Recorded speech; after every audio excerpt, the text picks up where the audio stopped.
Hey everybody, Esty here. And I wanted to talk today about why thinking positively could do you more harm than good. Interesting topic because there's a lot of layers in here. So I thought we could talk about it. So a lot of people follow The Secret and the law of attraction, where you think something into existence. And there's definitely a lot of truth and power to that. But there is a little hole in that formula, I believe, and it can kind of trap us.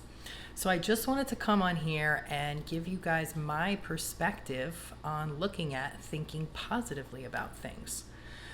So I look at it almost in two ways. So when we're thinking positively about something, most of the time it is about a positive outcome or a result of some kind of event or circumstance that we're waiting for. Example, waiting for the doctor to call back after getting some tests. Taking a test and waiting for the results when it comes to business. Going on a job interview, waiting for a job offer. Things we think positively about. Putting your house up on the market, waiting for a house appraisal. And even basic little things like waiting for the traffic light to change to green, or waiting for some feedback on some content that you posted.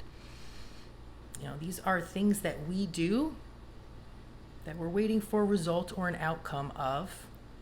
We want to think positively. We want a good outcome. So what happens when we think positively or we are hopeful about a situation is we're actually creating expectations. And I call them secret expectations because we don't even really know that we are creating these expectations. And the reason why expectations can be harmful is because they bring us a certain feeling once we get the expectation, once we achieve something. So we're looking for a certain feeling. So what happens scenario number one? We get a call back from the job. We got the job offer. We're happy. We got what we wanted. Doctor calls, results are good. You're like, yes, I'm taking care of my health.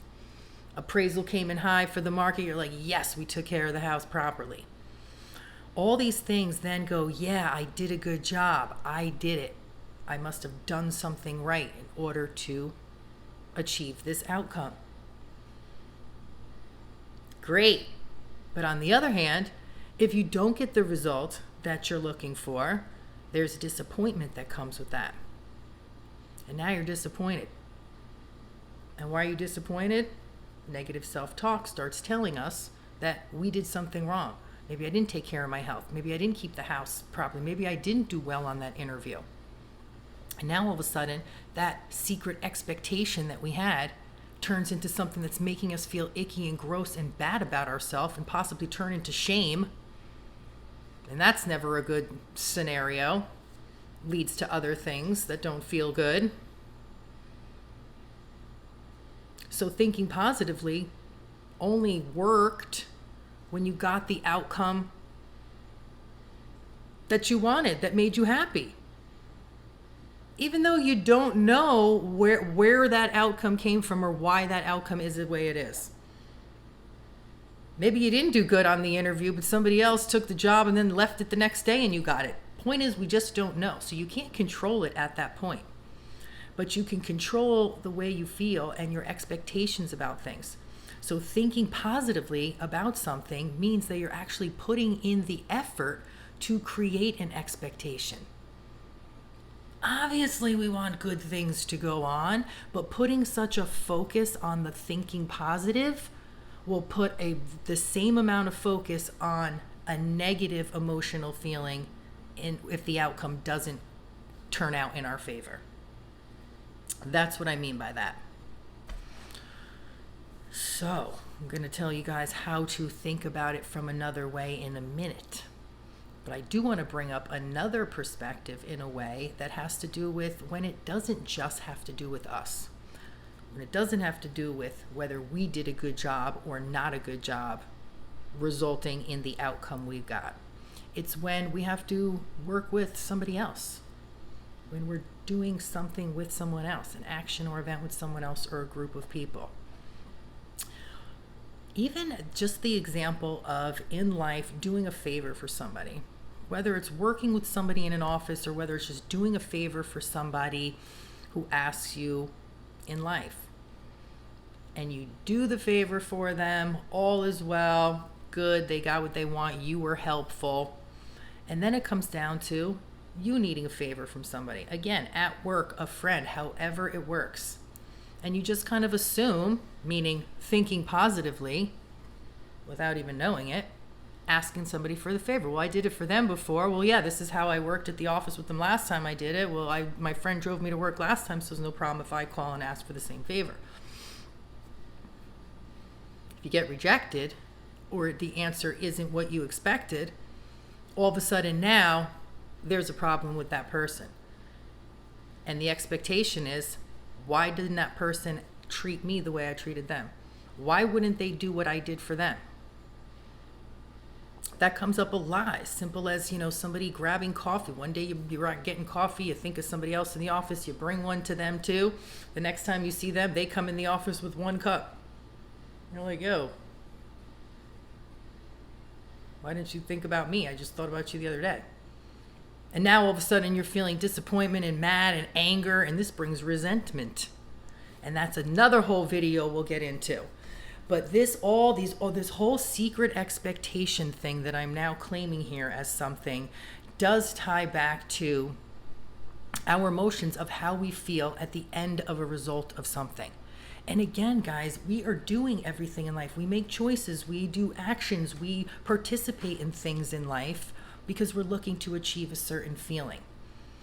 So if we're going to push to always expect to be positive when we can't control that outcome, we're going to be left with a disappointment feeling. So I want you to take these kind of scenarios and things that I'm talking about and think about being neutral. Now, I know that sounds like, I don't want to be a dead person. I like my emotions. I like feeling certain things. Yeah, you like feeling certain things when they're good feelings, when they go your way. But here's how going into things thinking neutral or being neutral with your emotions or expectations, how it can really benefit you the entire way with nothing negative. You're either going to go into it and get what you want and be happy, check, or you're going to go into it being neutral. Sorry, did I say that? You're going to go into it being neutral and get what you want and be happy, check. Or you're going to go into it being neutral, not get what you want, and not be disappointed. And it may sound easier said than done, but it actually takes so much pressure off. If you just go in not thinking about, you call up your friend, you ask them for a favor, you cannot expect the same results back. So you go into that call neutral, meaning like you are okay with either outcome. Because if you go into something knowing you are okay with either outcome, you don't have to be frazzled to come up with plan B if it doesn't go your way. You don't have to come out of a disappointment, negative, chaotic, head spin if you do this by yourself and you fail at it or it doesn't go your way. You see where I'm going with this? It's about almost controlling your emotions by just understanding what feelings and emotions you want to result in. So I hope that gave you something to think about in terms of not always thinking positively, but to think about things neutral to save yourself from the disappointment. Hope to hear your guys' feedback. This is one of the topics I do discuss with a lot of my clients in my coaching group. So I hope to hear some comments, like, and follow below.